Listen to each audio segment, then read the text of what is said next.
Assalamualaikum warahmatullahi wabarakatuh. Alhamdulillahirrabbilalamin. Pada kesempatan kali ini, saya pribadi bisa menyampaikan materi selanjutnya mengenai mata kuliah saya, yaitu psikologi belajar. Ya, untuk kali ini pertemuan keempat ya, teman-teman semuanya. Saya akan membahas tentang pengertian, kemudian sejarah dan ruang lingkup dari psikologi belajar. Pertama, mengenai pengertian psikologi belajar.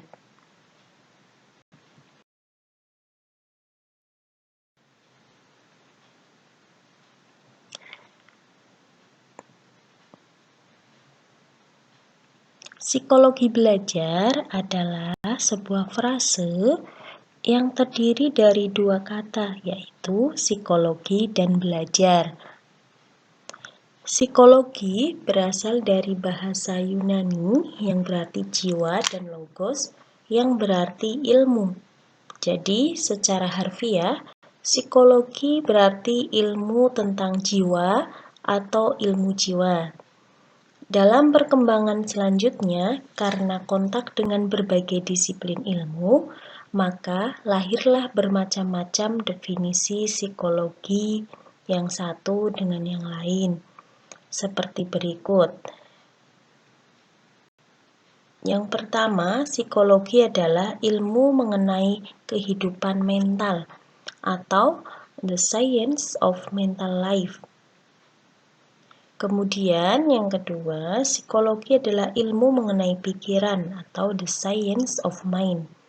Yang ketiga, psikologi adalah ilmu mengenai tingkah laku atau the science of behavior. Menurut Crow and Crow, psychology is the study of human behavior and human relationship, yaitu ilmu yang mempelajari tentang perilaku manusia dan manusia dengan sekitarnya. Dari batasan tersebut, bahwa yang dipelajari oleh psikologi adalah tingkah laku manusia, yakni interaksi manusia dengan dunia sekitarnya, baik yang berupa manusia lain atau human relationship maupun yang bukan manusia seperti hewan, iklim, kebudayaan, dan sebagainya. Di sini teman-teman jelas ya bahwa psikologi itu tidak hanya berhubungan dengan tingkah laku manusia. Bahkan, ahli-ahli psikologi juga banyak yang menyelidiki tingkah laku hewan seperti anjing, tikus, serangga, dan lain-lain. Jadi, pada hakikatnya, bidang kajian psikologi banyak menyentuh bidang kehidupan diri organisme, baik manusia maupun hewan. Penyelidikan dilakukan mengenai bagaimana dan mengapa organisme-organisme itu melakukan apa yang mereka lakukan. Namun, lebih khusus, psikologi lebih banyak dikaitkan sebagai ilmu pengetahuan yang berusaha memahami perilaku manusia, alasan dan cara mereka melakukan sesuatu, dan juga bagaimana manusia berpikir dan berperasaan.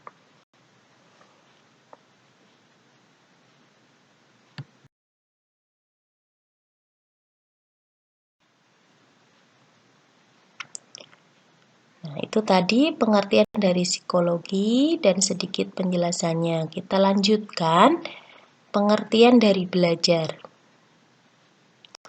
Belajar, tentunya teman-teman sudah tidak asing ya, learning, to gain knowledge, pengetahuan, comprehension, pemahaman, kemudian penguasaan melalui pengalaman studi.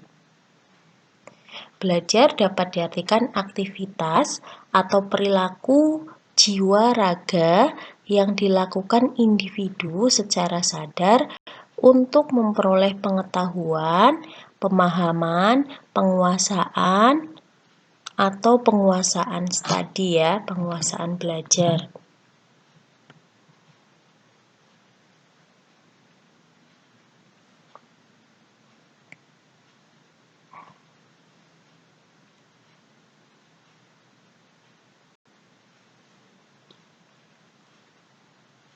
Jadi dapat diartikan belajar itu sendiri adalah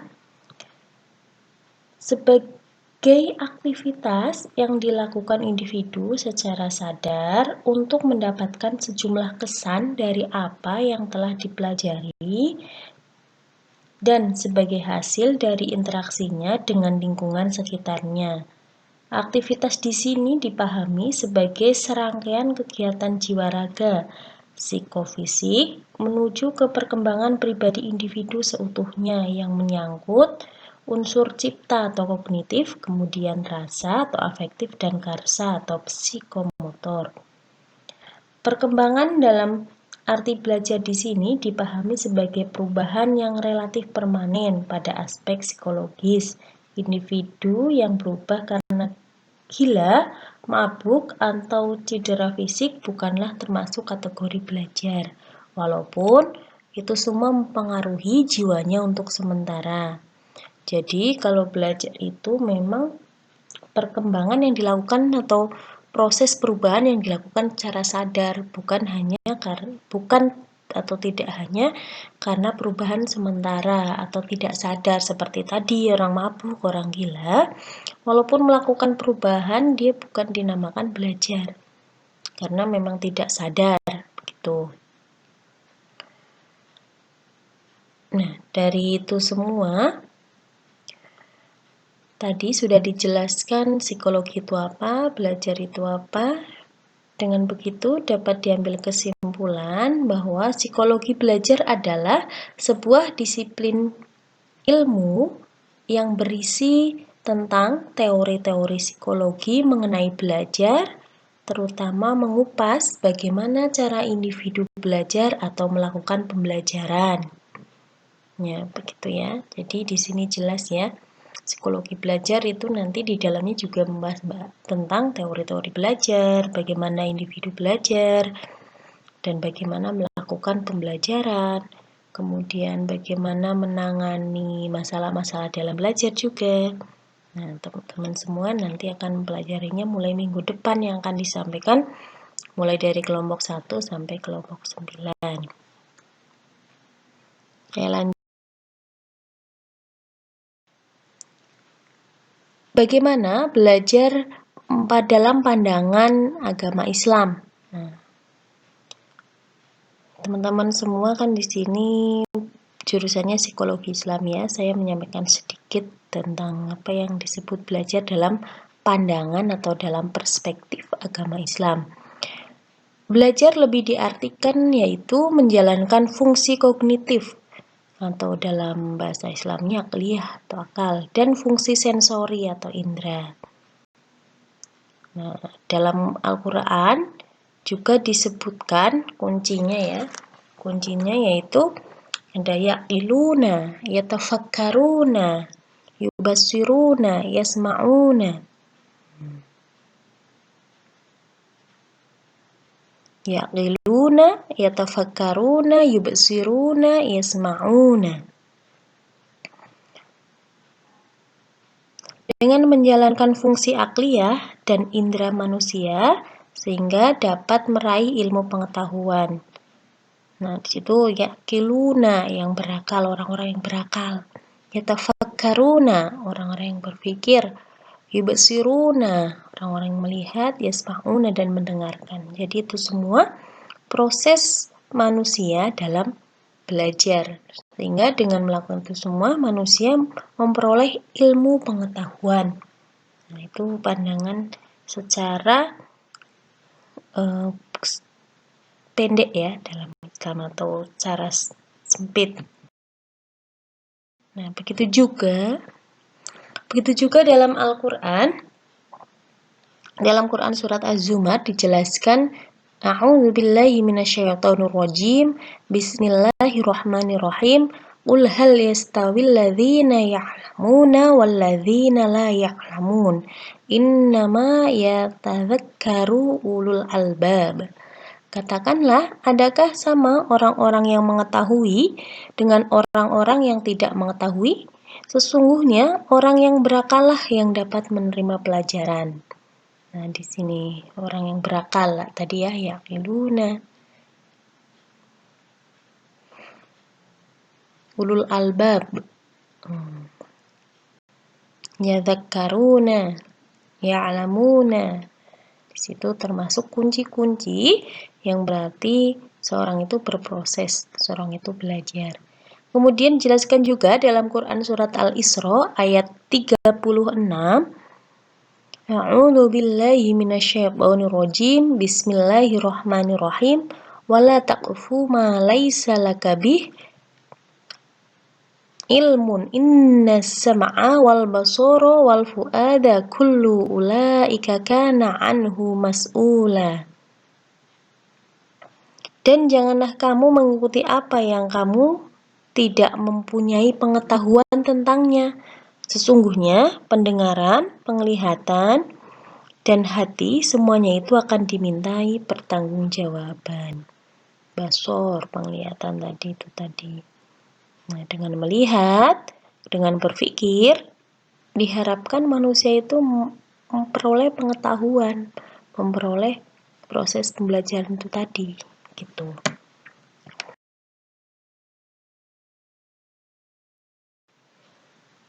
Jadi dapat diambil kesimpulan, belajar dalam Islam itu proses menggunakan akal, indera penglihatan, dan pendengaran agar manusia bisa meraih kompetensi inti meliputi aspek spiritual, sosial, kognitif, dan afektif.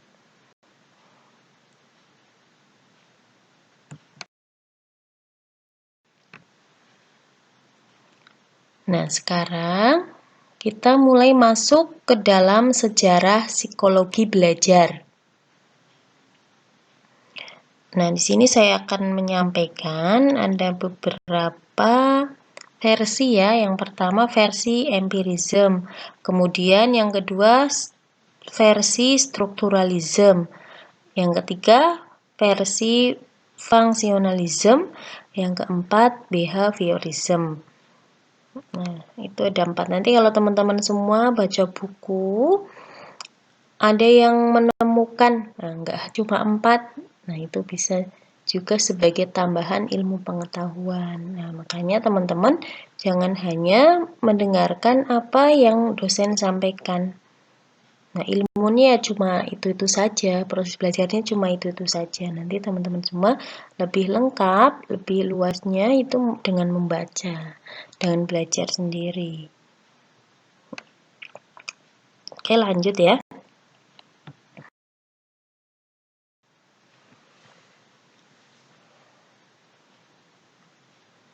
Nah, yang pertama, aspek atau aliran empirism ya. Nah, salah satu tokohnya yaitu Aristoteles, René Descartes.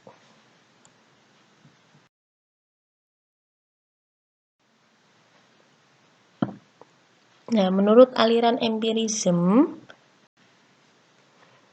Aristoteles itu tadi ya, bahwasanya belajar itu juga dipengaruhi oleh lingkungan atau pengalaman, tidak hanya bawaan dari lahir saja. Tidak hanya misalkan, oh anak ini IQ-nya tinggi, makanya pinter, makanya cepat dalam menangkap belajar. Nah, kalau versi itu, kalau bawaan dari lahir, kan oh gennya orang tua, karena orang tuanya pinter, jadi makanya pinter. Nah, itu pendapatnya Plato ya.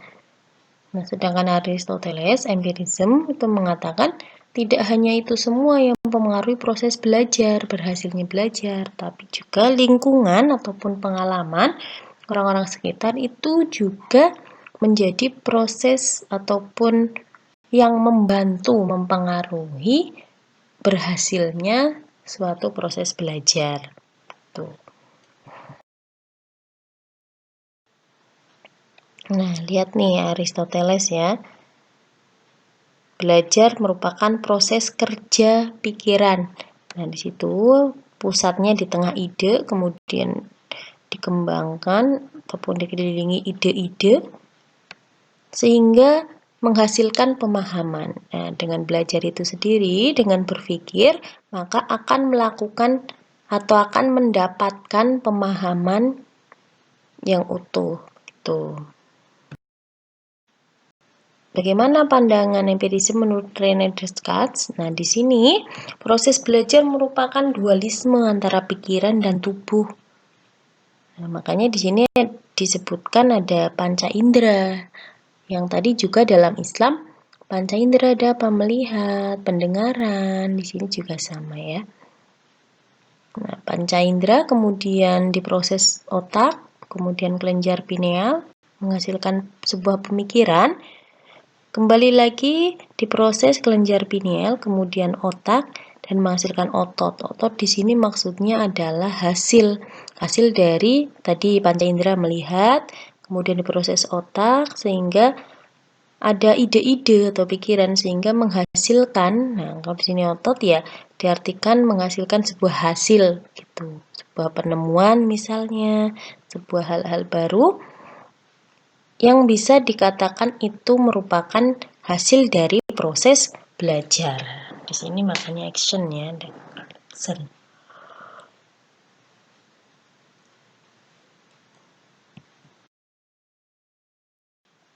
Nah, yang kedua, menurut aliran strukturalisme, tokohnya Edward. Belajar adalah struktur pikiran yang dapat diuraikan berdasarkan elemen dasar pembentuknya. Jadi menurut beliau itu proses belajar juga dapat, menurut beliau itu juga proses belajar itu dapat ditentukan oleh banyak dasarnya, tidak hanya bawaan secara lahir begitu. Jadi banyak. Di situ juga sebuah emosi, kemudian kesadaran, pengalaman sensoris itu juga mempengaruhi dari proses belajar itu sendiri. Makanya itu digambarkan banyak sekali itu yang mempengaruhi belajar, balance, keseimbangan, emosi, kesadaran. Jadi sebuah kesadaran itu sangat mempengaruhi yang disebut sebagai proses belajar. Kalau nggak sadar, tidak disebut sebagai proses belajar. Tuh.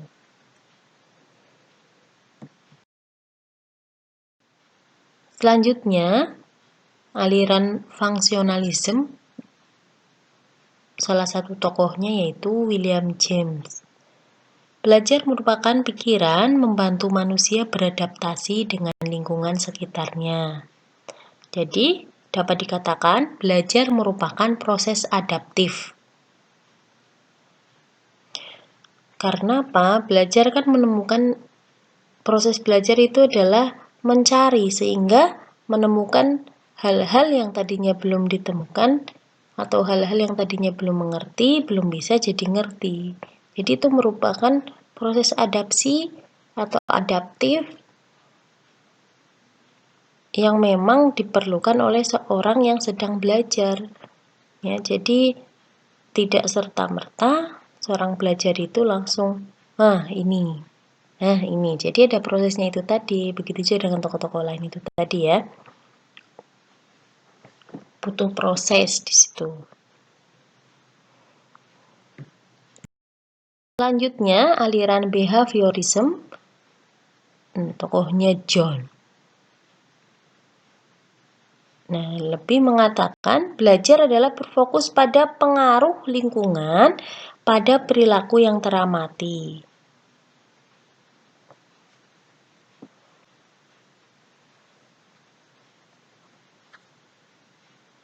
Jadi belajar itu adalah salah satu perilaku yang mampu diamati karena ya dilakukan, ada prosesnya begitu. Jadi belajar itu merupakan tingkah laku atau kebiasaan, sehingga mampu menghasilkan sesuatu yang diinginkan.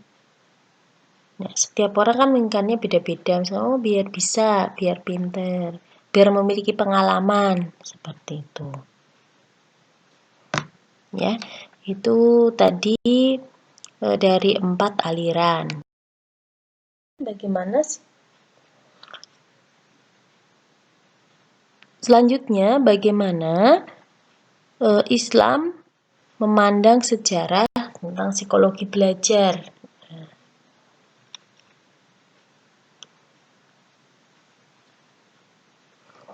Pandangan Islam. Nah, di sini ada hadis yang tentunya sudah familiar, sangat familiar. Teman-teman juga tentunya sudah banyak yang hafal.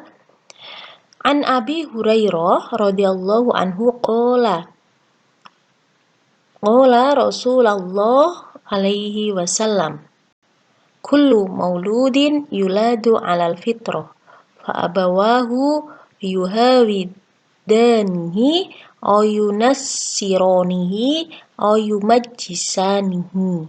Rawahul Bukhari wa Muslim. Dari Abu Hurairah berkata, Rasulullah Shallallahu alaihi wasallam bersabda, setiap anak yang terlahir itu dalam keadaan suci, orang tuanya lah yang menjadikan Yahudi, Nasrani, dan Majusi. Hadis riwayat Bukhari dan Muslim. Nah, selanjutnya ini penjelasannya. Kaitan dengan dunia pendidikan tadi ya, bahwasanya setiap anak itu lahir membawa potensi. Nah, setiap anak itu lahir dalam keadaan suci, belum ngerti apa-apa begitu. Maka potensi itu akan bermanfaat dan berkembang bergantung siapa yang akan mengolahnya. Jadi tadi suci seperti lembaran kertas putih, bagaimana orang tuanya akan mengolahnya, memberikan ilmu pengetahuannya, kemudian lingkungannya juga bagaimana dalam mendidiknya, lingkungan sekolah, keluarga, itu sangat berpengaruh pada anak. Nah, bagaimana proses belajarnya juga. Nah, keluarganya di sini yang paling utama, karena di situ dikatakan orang tuanya lah. Nah, karena apa? Orang tua merupakan, terutama ibu, merupakan guru yang pertama bagi anaknya. Tempat pendidikannya. Tempat pendidikan kalau masih anak-anak kan di rumah bersama orang tuanya. Nah, itu orang tuanya di situ. Jadi, proses belajar atau seorang yang belajar itu hasilnya tergantung dari orang tua, keluarga, lingkungan, dan tempat pendidikannya, lingkungan sosialnya itu ya. Maksudnya di sini lingkungan adalah sosialnya dan tempat pendidikannya, akan di sekolah, di pesantren. Nah, itu juga mempengaruhi dari hasil belajar.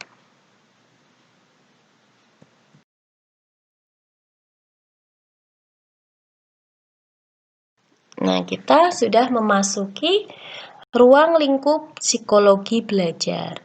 Nah, kira-kira yang saya sampaikan ini ada 3 poin yang akan dibahas dalam ruang lingkup psikologi belajar, yang tentunya juga ini merupakan penjabaran dari tema-tema teman-teman semua, tema-tema yang kemarin sudah saya bagikan di silabus. Nah, ini masuknya juga dalam ruang lingkup belajar.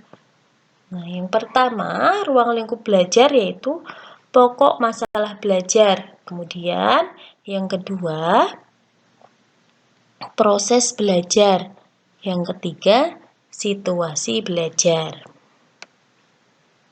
Oke, kita masuk yang pertama, masuk ke pokok masalah belajar. Nah, pokok masalah belajar. Itu yang teori-teori belajar. Nah, teman-teman, tentunya yang kelompok 1 sampai 5 nanti insya Allah akan pelajari tentang teori-teori belajar. Walaupun itu masih teori-teori barat ya, tetapi memang yang diakui dalam dunia pendidikan dan dunia psikologi ya masih tokoh-tokoh itu. Sehingga walaupun kita jurusan psikologi Islam ya tidak ada salahnya mempelajari tokoh-tokoh itu. Kemudian prinsip-prinsip belajar, hakikat belajar, jenis-jenis belajar, teknik belajar efektif, karakteristik perubahan hasil belajar, manifestasi perilaku belajar, faktor-faktor yang mempengaruhi belajar. Itu semua tentunya sudah termasuk atau sudah masuk dalam tema-tema yang sudah saya sampaikan di silabus. Jadi teman semua nanti akan mempelajari pokok masalah belajar ini selama 1 semester, yaitu mulai dari tema 1 sampai tema 9 yang sudah ada dalam silabus.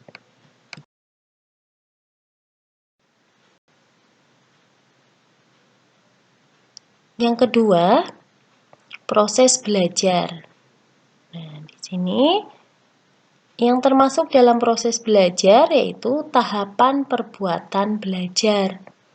Kemudian yang kedua, perubahan-perubahan jiwa.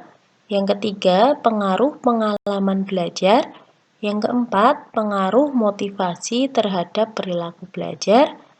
Yang kelima, signifikansi perbedaan individual dalam menerima pelajaran. Yang keenam, masalah proses lupa dan kemampuan individu. Nah, tentunya ada tema-tema yang berkaitan dengan proses belajar ini, ada kesulitan belajar, lupa dan transfer belajar, itu masuk ke dalam proses belajar. Nah, perbedaan individu dalam menerima pembelajaran, nah di situ juga termasuk kenapa seorang siswa atau peserta didik itu susah memahami pembelajaran, atau memang dari internalnya atau dari diri individu itu, atau dari eksternalnya atau dari luar yang mempengaruhi. Nah, itu semua nanti dipelajari, diteliti. Nah, pengaruh motivasi terhadap perilaku belajar. Adanya motivasi itu juga sangat berpengaruh pada hasil belajar. Apalagi kalau yang peserta didiknya atau yang mengalami proses belajar itu masih anak-anak, itu sangat senang sekali diberi motivasi. Contohnya, nah, ayo belajar, nanti kalau nilainya bagus, nilainya 100, diberi permen, diberi hadiah, reward. Nah, anak kecil senang seperti itu. Orang-orang besar atau yang sudah dewasa, yang sudah kuliah juga senang ya kalau dikasih reward, apalagi sama dosennya misalnya. Tentunya teman-teman semua senang kalau dikasih reward. Reward tepuk tangan aja ataupun ucapan yang baik itu juga sebenarnya reward. Nah, berupa pemberian atau ucapan, pemberian ucapan ya itu juga termasuk reward. Tentunya dalam menangani motivasi ataupun reward itu antara anak kecil sama dewasa biasanya ya beda ya. Kalau anak kecil dikasih permen gitu senang. Kalau anak besar dikasih permen masih senang nggak? Jangan-jangan masih senang juga ya makan permen. Nah, begitu. Itu yang disebut dengan motivasi. Pengaruh pengalaman belajar. Jadi, pengalaman belajar juga sangat berpengaruh terhadap hasil belajar. Yang sebelumnya mungkin, kemarin begini, hasilnya begini. Jadi, harus merubah ataupun memberi hal-hal yang baru sehingga menghasilkan yang baru juga. Oke, lanjut. Belajar. Nah, di sini situasi belajar mencakup 3 aspek. Yang pertama, mencakup 4 aspek, mohon maaf ya. Yang pertama, suasana dan keadaan lingkungan fisik. Maksudnya bagaimana? Lingkungan fisik yaitu dari peserta didik itu sendiri. Suasana dari individu yang sedang mengalami proses belajar itu bagaimana? Lagi senang, lagi semangat, lagi mood. Nah, itu juga mempengaruhi dari hasil belajar itu sendiri, kemudian keadaan lingkungan fisiknya lagi sehat, seger misalnya habis mandi jadi semangat belajar kayak gitu. Kemudian yang kedua, suasana dan keadaan lingkungan non-fisik.